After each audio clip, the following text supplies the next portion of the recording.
ನಮಸ್ತೆ ಮತ್ತೊಮ್ಮೆ ನಿಮ್ಮೆಲ್ಲರಿಗೂ ಆಲ್ ಇಸ್ ವೆಲ್ 09 ಯೂಟ್ಯೂಬ್ ಚಾನಲ್ಗೆ ಎಲ್ಲರಿಗೂ ಸ್ವಾಗತ. ಇವತ್ತು ಸಿಂಪಲ್ ರೆಸಿಪಿಯೊಂದಿಗೆ ನಿಮ್ಮೊಂದಿಗೆ ಬಂದಿದ್ದೀನಿ. ಮೊದಲಿಗೆ ತಿಳಿ ಸಾಂಬಾರು ಅಂದರೆ ತಿಳಿ ಸಾಂಬಾರನ್ನು ತರಕಾರಿ ಸಾಂಬಾರು ಮಾಡೋದು ತೋರಿಸ್ಕೊಡ್ತಾ ಇದ್ದೀನಿ. ಇದು ಹೇಗೆಂದರೆ ಸಿಂಪಲಾಗಿ ಮಾಡ್ತಾ ಇರೋಕ್ಕೆ ಇದಕ್ಕೆ ಮಸಾಲೆ ಹಾಕ್ತಾ ಇಲ್ಲ, ಇದೇ ಇದರ ಸ್ಪೆಷಾಲಿಟಿ. ಸೊ ಇವು ಇನ್ಸ್ಟೆಂಟಾಗೂ ಆಗುತ್ತೆ, ಹಂಗೆ ತುಂಬ ರುಚಿಯಾಗಿ ಬರುತ್ತೆ. ಮೊದಲಾಗಿ ಒಂದು 3 ಮೂಲಂಗಿ ತೊಗೊಂಡಿದ್ದೀನಿ, ಒಂದು 10 ಬೀನ್ಸ್ ತೊಗೊಂಡಿದ್ದೀನಿ. ಬೇಳೆನ ನೆನೆಸಿಟ್ಕೊಂಡಿದ್ದೆ. ಕುಕ್ಕರಲ್ಲಿ ಸ್ವಲ್ಪ ಎಣ್ಣೆ ಹಾಕ್ಕೊಂಡು ಸ್ವಲ್ಪ ಅರಿಶಿನ ಹಾಕ್ಕೊಂಡು ಕಾದಿರೋಂಥ ಬಿಸಿನೀರು ಹಾಕ್ಕೊಂಡು ಕುದಿಸ್ಕೊಳ್ತಾ ಇದ್ದೀನಿ. ಒಂದು 3 ವಿಷಲ್ ಬಂದರೆ ಸಾಕಿದು. ಇನ್ನೊಂದು ಕಡೆ ಪಾತ್ರೆಗೆ ಇದೊಂದು 3 ವಿಷಲ್ ಬರಲಿ. ಇನ್ನೊಂದು ಕಡೆ ಪಾತ್ರೆಗೆ ಸ್ವಲ್ಪ ಎಣ್ಣೆ ಹಾಕಿದ್ದೀನಿ. ಎಣ್ಣೆ ಹಾಕಿ ಸಾಸಿವೆ, ಈರುಳ್ಳಿ, ಮೆಣಸಿನ್ಕಾಯಿ, ಒಣಮೆಣಸಿನ್ಕಾಯಿ, ಕರ್ಬೇವಿನ ಸೊಪ್ಪು, ಬೆಳ್ಳುಳ್ಳಿ ಇಷ್ಟು ಹಾಕ್ಕೊಂಡಿದ್ದೀನಿ. ಒಂದೂವರೆ ಇಷ್ಟು ಈರುಳ್ಳಿ ತೊಗೊಂಡು ಹಾಕ್ಕೊಳ್ತಾ ಇದ್ದೀನಿ. ಈ ಸ್ವಲ್ಪ ಚೆನ್ನಾಗಿ ಬಿಡಲಿ. ನೋಡಿ, ನೀಟಾಗಿ ಬೇಳೆ ಎಲ್ಲ ನೀಟಾಗಿ ಬೆಂದಿದೆ. 3 ವಿಷಲ್ ಹಾಕಿದ್ದೆ, ಚೆನ್ನಾಗಿ ಬೆಂದಿದೆ. ಇವಾಗ 1 ಟೊಮೊಟೊ ಅಷ್ಟು ತೊಗೊಂಡಿದ್ದೀನಿ. 1 ಟೊಮೊಟೊನ ನೀಟಾಗಿ ಸಣ್ಣದಾಗಿ ಹೆಚ್ಚಿಟ್ಕೊಂಡು ಅದನ್ನೂ ಒಗ್ಗರಣೆಗೆ ಹಾಕ್ಕೊಂಡು ಚೆನ್ನಾಗಿ ಬಾಡಿಸ್ಕೊಳ್ತೀನಿ.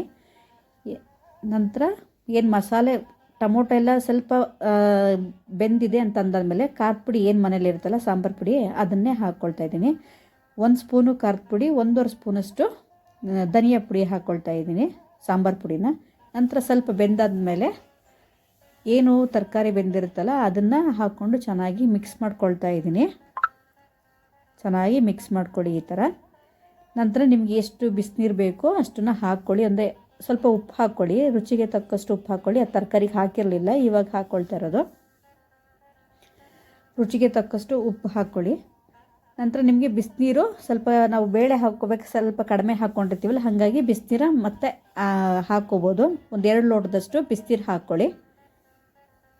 ಅನ್ನಕ್ಕೆಂತೂ ತುಂಬ ಚೆನ್ನಾಗಿರುತ್ತೆ. ಅದು ಸ್ವಲ್ಪ ಒಂದು ಕುದಿ ಬರಲಿ. ನೋಡಿ, ಚೆನ್ನಾಗಿ ಕುದಿ ಬರ್ತಾ ಇದೆ ಇವಾಗ.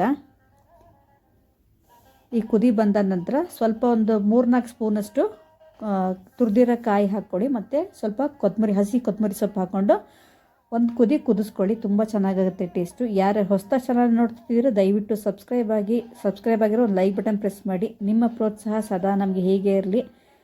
ನೋಡಿ, ನೀಟಾಗಿ ಕುದ್ದಿದೆ, ತುಂಬ ಸ್ಮೆಲ್ ಬರ್ತಾ ಇದೆ. ಯಾಕೆಂದರೆ ಹಸಿ ಕೊತ್ತಂಬರಿ ಸೊಪ್ಪು ಹಾಕಿರೋದ್ರಿಂದ ತುಂಬ ಫ್ಲೇವರ್ ಬರ್ತಾ ಇದೆ ಅದಕ್ಕೆ. ಸೊ ನಮ್ಮ ಸಿಂಪಲ್ ತಿಳಿ ಸಾಂಬಾರಂಗೆ ತರಕಾರಿ ತಿಳಿ ಸಾಂಬಾರು ರೆಡಿಯಾಗಿದೆ.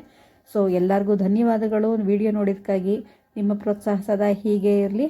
ಹಾಗೆ ಒಂದು ಮುದ್ದೆನೂ ಮಾಡಿದ್ದೆ, ನಮ್ಮ ಅಪ್ಪಂಗೆ ಹಾಕ್ಕೊಡ್ತಾ ಇದ್ದೆ.